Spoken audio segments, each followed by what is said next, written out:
Hi y'all, it's Kayla Jackson from Round Rock, Arizona. Welcome to the Creative Cowboy Podcast. Today we are talking about the creative economy on the Navajo Nation. The creative economy, it encompasses all of cultural goods that is sold here on the Navajo Nation. It could be silversmithing, rug weaving, your local food vendor, to your leather makers, to everything in the realms of the cultural goods. And here on the Navajo Nation, we have a vast variety of that sort, and people have been selling their cultural goods to people around the world for generations and generations. And today we have a world-renowned metalsmith and jeweler, Shane Hendren, a good friend of mine, I might add. He's the only 4-time Artist of the Year. He has served on the Indian and Arts and Crafts Association. He is an outstanding father, a cowboy at heart, and today he will talk about the creative economy and what the creative economy means to him. So Shane, what is the creative economy to you? I guess if you're referring to the creative economy more like the art business is kind of how I'm taking it. Because that's what I do. So, I mean, when you talk about the creative economy, it's really multifaceted though, because it's like any other economic entity. It's a spider web, if you will, that ultimately ends with the collector. So your collectors are the people that are going to purchase whatever it is that you make, and in order for them to have something to collect, something that they want to keep, an artist has to create something. And in order for an artist to do that, they have to have supplies and materials and stuff. So then there's suppliers and everything involved. A lot of times artists, even though they're naturally creative, they don't understand the process. So many artists find themselves in art school. So there's another branch of the creative economy, is the education system. And then and now in this day and age, you have a lot of seminars and training opportunities, like different short-term classes and things, just to learn different techniques and stuff depending on what you're wanting to know. So the creative economy is like this really multifaceted, expansive thing. It's it's an organism of its own. But at the end of the day, it all ends with the collector. Because the collector is the one that, their demand for what you're making is what puts food in your refrigerator. So it's and it's kind of tricky too, because when I started out, I don't know if you want to know the background stuff. Go ahead. But when I started out, I didn't start out to be a jeweler. And that's what I've been doing now for 30 years, is primarily making jewelry. As a kid growing up, I was around art my whole life. My mom is from the Navajo reservation, and as a small child, we lived on the reservation, and my dad traded on the reservation and everything. And I can remember as a kid, guys would come knock on my parents' door, and they'd have paintings or jewelry or whatever that they wanted to sell to my dad. A lot of them were cowboys, so they could make entry fees or gas money or whatever. And he would buy them. And then he would turn around and take these things that he bought from these guys and go to like the Grand Canyon, for example, and resell it to the gift shop there. And then they would sell it. Or he would come to Santa Fe and go to different galleries and sell the artwork to the galleries. So he was a middleman in the process. And so what that taught me as a young child was I didn't want to be one of those guys, because they were the epitome of starving artists. They, when I look back on it, I feel like a lot of them, they probably didn't hardly cover the cost of their materials. They damn sure didn't cover their time, with what they were selling stuff for, because they were selling work to my dad at a price point that was low enough that he could resell it to another middleman. So everybody's making a profit before this thing finally gets to the collector, and where they pay the ultimate price. And I think a lot of these guys, the other thing back then that I saw was they were totally unaware of where their art went. You know, they didn't realize that what they were making was going out there into the great big world, and it might end up in Europe or Asia, or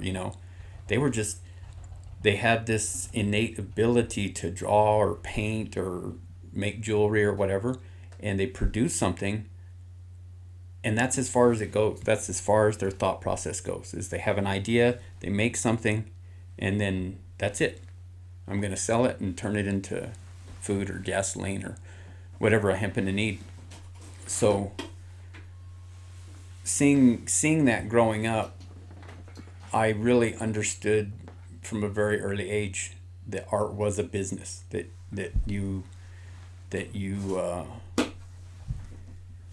could feed your family with it. Because my dad, he definitely was supplementing his income by buying and selling art.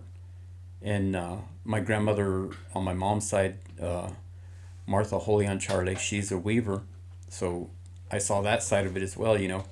She raised sheep so that she could shear them, so that she could, process the wool to weave her tapestries. So you had this entire to get one. It used to amaze me, because I used to think about this. To get this one rug, you had to have 50 head of sheep that you raised all year, and you shear them one time, and then me and my brothers were her labor.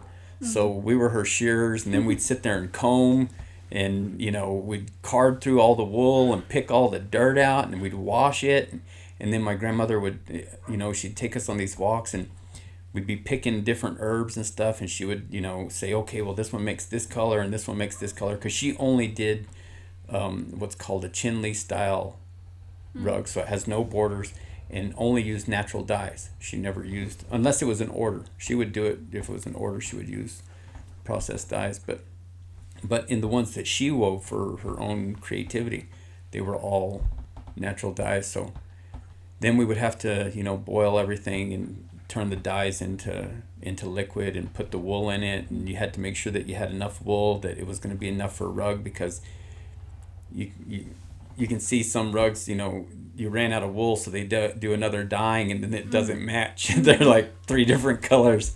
But it's one of them kind of supply and demand deals.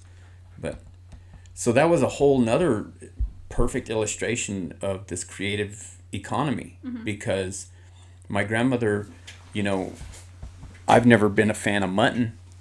I mean, I can't say that it's, I know a lot of people like it. I'm not a big fan, but so she was raising these sheep.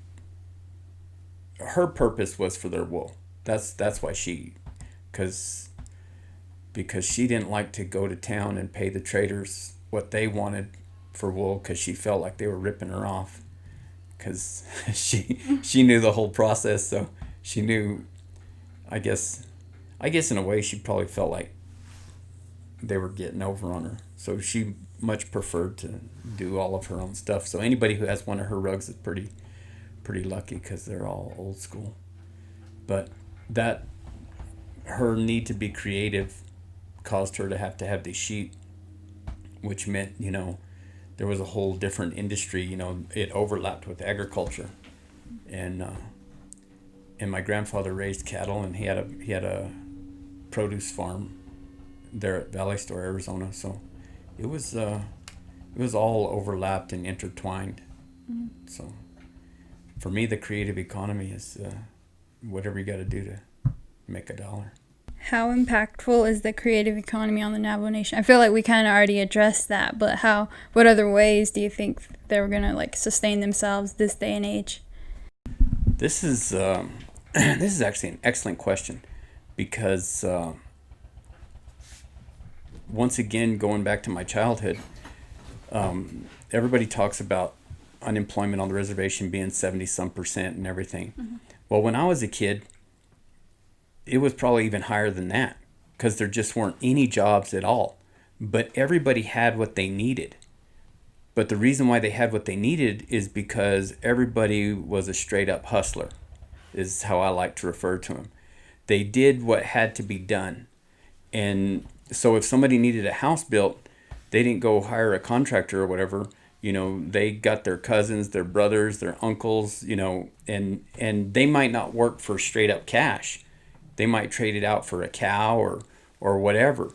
So, I mean, I can remember when I was a kid, there used to be this old man that walked around the Chinle Valley and sharpened your tools. He did not own a car. And he was kind of like a hobo. He had all these different sharpening stones and files and different things, all hand tools.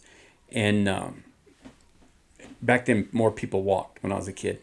And so my Che could tell by the way he walked, he's like, oh, there's so-and-so, the guy that sharpens my tools. And so before he would get there, he would have all of his hoes and shovels and whatever he wanted him to sharpen, axes, all gathered up. And so this guy would get there, and the first thing, my great-grandparents were still alive then, the first thing my great-grandmother would do was feed him. And then, because back in that day, at least the way I was raised is if you go to somebody's house, you feed them. Nobody should go away from you hungry. And so the first thing she would do is feed him. And then they would talk because he walked around, he had the gossip. And so that went along with the food. You got the lowdown on what the neighbors were doing and, who had a baby and, who ran away and whatever was going on. That's how you got the news. That was the internet, Yeah. whenever somebody visited you. Reservation news. Yeah. So, and so that part had to go down and everything. And then he'd start doing his deal. He'd start sharpening them tools and everything. And if there was a lot of them, he might not be done by the end of the day. So he just stayed there. And then he got fed again. And in the morning, he got fed again. And, this guy sometimes would be there for 2 or 3 days sharpening tools before my great-grandmother would give him food and he'd go walking off to the next potential customer, if you will. And I always used to think that was the coolest thing because and actually now that I think about it, I wonder if he even had a home. I mean, because he just went from place to place. I mean, I'm sure he did. I'm sure there was somewhere he wintered, Wintered. But sometimes like my Che, if this guy came like in the fall when it was during harvest time, yeah, he would pay him cash, but he would also give him as much food as he could carry or whatever. And I remember they put it in these boxes and everything. And sometimes my Che would drive him somewhere because they had so much food he couldn't walk off with it. But that was the same kind of thing. Is like my Che at the time when I was a kid, he used to build hogans for people. If people wanted a traditional hogan built, they would come to him because he knew how to cut the logs and everything interlaced. So when we were kids growing up, we would work on that stuff. And it was the same kind of deal. Whoever you were doing it for, they fed you and everything. And I'm sure my Che got paid money, but at the same time, there was a lot of you have this and I need it, so we'll trade it out, and it was a very good deal. And the art worked the same way. I saw the same kind of thing happen as far as the art world was concerned. But art also gave people the ability to get cash money because they could take whatever they made off the reservation and sell it to the traders or even on reservation traders and get cash money because we were becoming more and more of a money economy on the reservation. People needed money to buy clothes and whatnot and everything. And so art was a good way to supplement that. It was a good way to get cash in your pocket. And it's changed a lot because when I was a kid, especially like with jewelry and stuff, nobody cared who made it. Like the traders and everything, they didn't care who made it. They cared about how much it weighed, how nice the stones were in it, that kind of thing. That's how it was dealt with more based on the commodity basis of how much the silver was and how much the turquoise was, that kind of thing. Whereas within my lifetime, what I've seen change towards the end of the 60s and definitely into the 70s, artists became named. You began to see, they started using their own stamps. They started getting recognition. R.C. Gorman was, like, in a way, R.C. Gorman was like a hero to me. Because here's this guy from Chinle, Arizona, and, because of his art, he becomes this world-renowned multi-millionaire, multiple houses, wearing Italian suits, and drinking with celebrities. Yeah, and he was like, I don't know how to explain it, because my mom knew him and his dad. And so growing up, they're just these people Yeah. But then as I got older, I realized this guy is he's like our Elton John. Yeah, he was. He did act like him too. He was blow your mind, Yeah. And I would see these articles in magazines and all this stuff, and it was like, it really, R.C. Gorman really had a huge impact on me in that he wasn't afraid to just put it out there, Yeah. And it was like, he put it out there, and it was like, pay me. There was no, I'm going to give you this, and, trade. or no, because I'm an Indian, I'm going to give you a deal. Yeah. It was, I know who I am. I know where I come from. My now value. Pay me. Yeah. He knew he had value. Yeah. And he was like one of the first Native artists that I saw that with, and as a Navajo, and honestly and truly, when you think about it, he was one of the first famous Native artists. Everybody knew R.C. Gorman. There's Alan Hauser, but he wasn't as impactful as R.C. I love Alan, and I knew Alan too. Yeah. And he was a great man, but he didn't have the panache that R.C. Gorman had. And the other thing, like I said, the other thing about R.C. Gorman is it was all about pay up, sucker. Give me the money. Yeah. He wasn't going to do it for free. Yeah. And I admire that, because I think it's trying to get back on this idea of tribal economies. I think when you grow up like I did, where you worked all the time just to subsist, just to survive, you don't realize that your skills have a greater value. Nobody tells you, because growing up the way I did, trading for work and everything, you didn't understand that what you were doing might be worth $100 an hour or whatever. It was worth whatever you agreed on. So not until we moved off the reservation did I begin to understand, wow, they're ripping those people off. Yeah.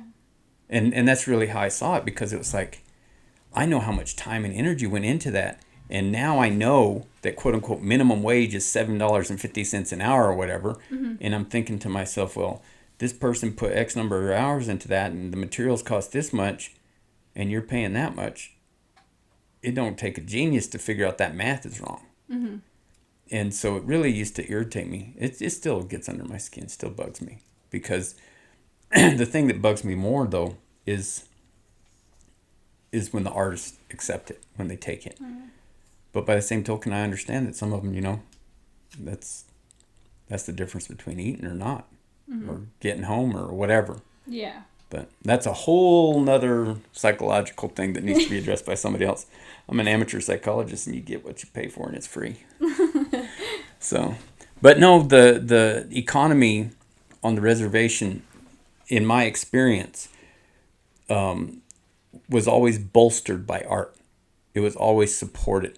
Nobody ever formally recognized it, I would say. Yeah.